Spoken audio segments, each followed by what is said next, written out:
Hello hi welcome to నానమ్మ వంటకాలు.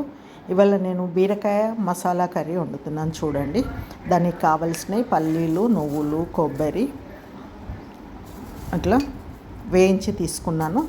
కొన్ని బీరకాయలు ముక్కలు కట్ చేసుకున్నా, కొంచెం లైట్గా పీల్ చేసుకున్నాను.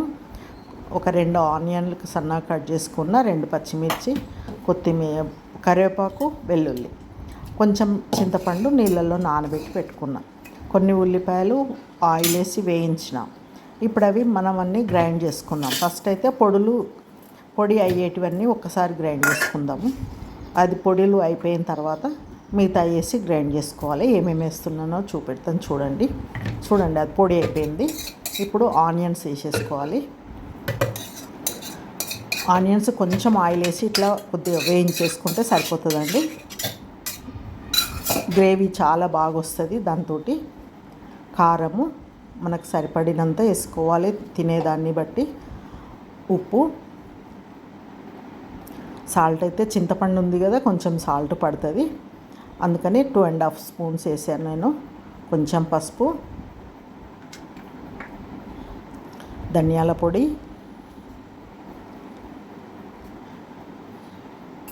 1.5 టీ స్పూన్ వేసాను. కొన్ని కాజులు 4. ఇప్పుడు చింతపండు రసం తీసి వేసుకోవాలి. వేసుకొని దాన్ని మంచి ఫైన్గా మెత్త పేస్ట్ చేసుకోవాలి. స్మూత్గా రావాలి పేస్ట్. అట్లా అవుతేనే మన గ్రేవీ అనేది చాలా బాగా వస్తుంది, క్రీమీగా. చూడండి, ఇప్పుడు కడాయి స్టవ్ మీద పెట్టుకొని ఆయిల్ వేస్తున్నాను. మనం ఆనియన్స్ వేయించుకున్నాం కదా, అదే కడాయిలో వేస్తున్నాను. వేసుకొని కొంచెం జీలకర్ర, కొంచెం ఆవాలు వేసేసుకోవాలి. చూడండి, కొన్ని ఆనియన్, జీలకర్ర, ఆవాలు చిటపట్లాడుతుంటే ఇప్పుడు ఆనియన్స్ వేసుకోవాలి. ఉల్లిపాయ ముక్కలు, పచ్చిమిర్చి ముక్కలు వేసేసుకోవాలి. ఇప్పుడు ఇవి వేగుతున్నాయి కదా, కొంచెం మంచిగా వేయించేసుకున్నాక చూడండి, వెల్లుల్లి, నేనైతే అల్లం వేయలేదండి, ఓన్లీ వెల్లుల్లి వేస్తున్నాను. ఇష్టం ఉన్న వాళ్ళు అల్లం వెల్లుల్లి దంచేసుకోవచ్చు. కొంచెం పసుపు, కరివేపాకు, ఇవి కొంచెం వేగాలి. వేగుతుంటే నేను కొంచెం కస్తూరి మేతి వేసుకున్నాను. చూడండి, కొద్దిగా తాలింపులో వేస్తే ఏంటంటే మన కూరకంతా స్మెల్ అనేది చాలా బాగా వస్తుంది. ఇప్పుడే తాలింపులో వేయగానే మంచి స్మెల్ అనేది చాలా బాగా వస్తుందండి. ఇప్పుడు బీరకాయ ముక్కలు వేసేసుకోవాలి. వేసి అన్నీ కలుపుకొని ఒక 2 నిమిషాలు మూత పెట్టేసుకుంటే సరిపోతుంది. మళ్ళీ తీసి కలుపుకోవాలి. ఇప్పుడైతే మూత పెట్టేద్దాము. చూడండి, మంచిగా మగ్గిపోయినాయి బీరకాయ ముక్కలు. ఇప్పుడు మనం చేసుకున్న మసాలా ఉంది కదా, అదంతా అందులో వేసేసుకుందాం. వేసి మంచిగా అంతా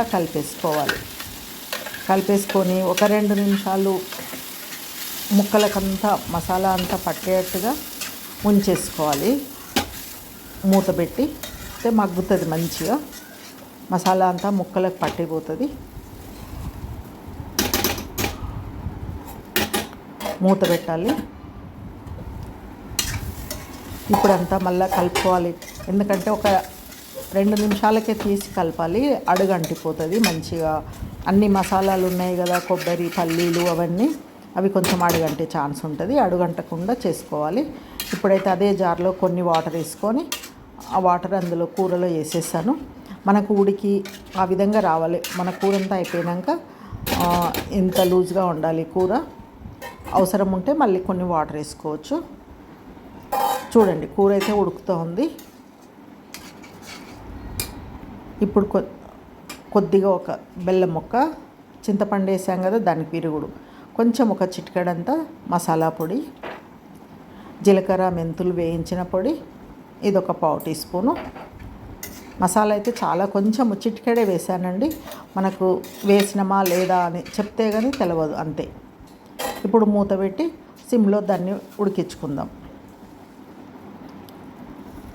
నేను దానికోసము జొన్న అన్నం వండుకుంటున్నాను. చూడండి, మసాలా కర్రీ కదా, అది సైడ్లో కుక్కర్లో పెట్టేసుకుంటున్నాను. ఇదైతే మస్తు చాలా బాగుంటుందండి ఈ కర్రీ. రైస్కి కానీ పూరి చపాతీ దేనికైనా చాలా చాలా టేస్టీగా ఉంది. నేను ఇది వండిన తర్వాత నేను తిన్న తర్వాతనే మీకు మళ్ళీ వండి చూపిస్తున్నాను నేను. ఇదైతే చూడండి, ఇట్లా చేసుకుంటే ఈ పూర్తి వీడియో క్లియర్గా మీరు చూసుకోండి.